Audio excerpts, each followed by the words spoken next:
So as the rules, Mr. Chairman, of the committee allow, and as we have done for most nominees during the last several Congresses, I'm asking that the vote for Senator Sessions be held over until next week. And I'd like to take a few moments to explain why. The Attorney General, as we all know, is charged with enforcing our laws and Constitution. He must be vigilant, fair, and even-handed. The Department of Justice must be out and strong. It must protect the rights of women and minorities. It must protect voting rights and all of our constitutional rights. This nomination is a very big deal. On Sunday, we received 188 pages of responses to questions submitted for the record following the Sessions hearing. Our staff needs time to go through these answers, and we need time to put them in context with what we know and what we've learned about Senator Sessions' record. In addition, we've been told that some members may have follow-up questions they would like to submit. And I also believe it's important to reflect on this nomination in light of the demonstration we saw this weekend. What we saw in my quarter of a century on this committee was very unusual. On Saturday, there was a massive outpouring of hope and optimism. At least 500,000 people gathered in Washington. Some say as many as 800,000. In Los Angeles, estimates were 750,000 people marching together, the largest demonstration in the last decade. It was really unusual to see the diversity. Men and women came together. Families came. College students came. Young children came. There were marches in blue states and red states, from Alaska to Mississippi and from South Dakota to Hawaii. In fact, there were marches all around the world, from Kenya to Milan and Auckland to Mexico City. Millions are estimated to have gathered. I thought it was very unusual to see such large crowds and such sheer joy. No violence. In fact, to the best of my knowledge, there were no arrests. And it's unusual to see this kind of dedication to the principles and values of this nation. Hundreds of thousands of passionate individuals went to the streets to support women's fundamental rights as well as equality for all. On Saturday night, I happened to run in with some of the delegations. They were from Los Angeles, Colorado, Arizona, Connecticut, and elsewhere. They just glowed. They shared an elation and commitment that actually I have never seen before. It was really palpable. There's no other way to say it. They want to have their voices heard. They want to ensure equality for all. And they want to know what steps they can take to fully participate in what they see as the crowning glories of America. Our country's principles and values derive from our Constitution and laws. They are ensuring equal rights for all, upholding voting rights for all, demanding equal pay for equal work, maintaining workers' rights, and protecting our environment. It is these principles, these values, that the Attorney General must defend. He must be a zealous advocate for the American people, all of the American people. The one question that several marchers asked me was, what can I do? I told them they need to get out there, make their voices heard, call your members, state legislators and local officials, organize, run for office, play a direct role in governance. Don't wait for someone else to do it. Now, let me talk about the women who were the majority in these marches. We have had to fight for everything we have won throughout history. Nothing has been easy. It wasn't until 1920, not even 100 years ago, but more than 130 years after the Constitution was ratified, that women received the right to vote. Women originally in this country could not own or inherit property. Women were often forbidden from getting an education. Women weren't allowed to borrow money from a bank without their husbands co-signing the loan. Not to mention, it wasn't until 1965, barely 50 years ago, when states could no longer ban married women from using contraception.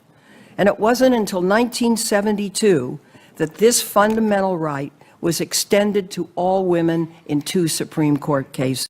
In fact, just looking at the history of this committee is incredibly telling. Since its inception, there have only been 5 women to serve on the Judiciary Committee and 350 men. Today, 2 of those women, in addition to myself, are here.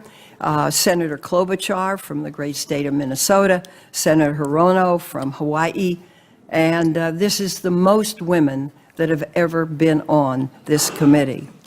So our history in this march and in what we're going to do on the Attorney General is really very important. We still do not have equal pay for equal work. Studies vary, but we know women are paid only roughly 75 to 80 cents on the dollar.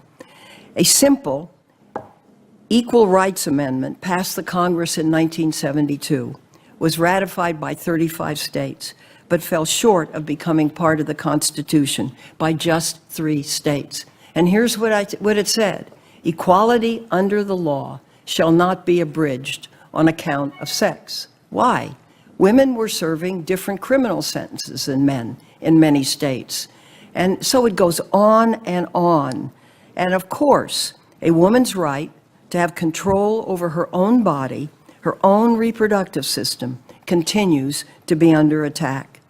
Not only are new restrictions put in place to limit women's access to reproductive health care services, but outright bans are being passed across the country. As I mentioned, women's history has played out on this committee. I was elected to the Senate in 1992. It was known as the Year of the Woman. Some of my younger colleagues may not know the full context of that election, but for me, the Anita Hill hearings in 1991 are etched in my memory. I remember a Senate Judiciary Committee. As a matter of fact, I was watching the hearing from the airport in London, and I looked at the committee as it was panned, and there was not a single woman. I remember how they questioned her claims of workplace harassment. I remember thinking how a woman would never belittle someone who was brave enough to step forward and testify like Anita Hill did. It was a shameful episode in the Senate, and I think it helped the Year of the Woman and getting women elected. It certainly played a role in Joe Biden inviting me to be the first woman on the Senate Judiciary Committee. That was nearly 25 years ago. Carol Moseley Braun joined me on the committee soon after I did, and today we have the 3 of us. It's a start, but it isn't a finish. We are charged with overseeing our constitutional rights, our federal laws, our nominees to the federal courts, and our nominees to the Department of Justice. Mr. Chairman, once again, we are being asked to evaluate the nomination of our next Attorney General, who is charged with enforcing the law and upholding the protections women have fought so hard to secure. This nomination is critically important. This committee must have enough time to fully consider Senator Sessions' record, to evaluate his answers to our questions, and to determine what kind of Attorney General he will be if confirmed. Many, many millions of Americans are deeply concerned about what the future will bring. That's a hallmark of what happened this past Saturday in the march. The least we can do is tell them that we're being as careful as possible in who we place in charge of making these important decisions. For every woman and man who marched over the weekend, we owe it to them. Thank you very much. Bet. Well, I'm going to recognize Senator Leahy for a point of personal privilege, and then we'll do our business while we still have a quorum here. Thank you. And, Mr. Chairman, one, I applaud the distinguished senator from California. I've spent either 20 years back and forth as chairman or ranking member of this committee. I was very proud to turn over that position, Senator Feinstein. I think her comments just now demonstrate why. And I was also proud to be one of the members of the committee who stood up and publicly said that I believed the witness. I believed Anita Hill, and said so publicly at the time. And it influenced my vote. But we've had 352 members have served here, counting Senator Feinstein. Only 6 have been women. I sit on the Senate floor. I've enjoyed working with her on countless issues, ranging from national security to immigration reforms. She's broken down barriers throughout her career. This is just one more example. I'm just giving her a copy of what I said about her on the Senate floor. Thank you. I did it with total pride and with a complete understanding. As I step off this thing, I could not leave it in better hands. So thank you. We have 11 members present.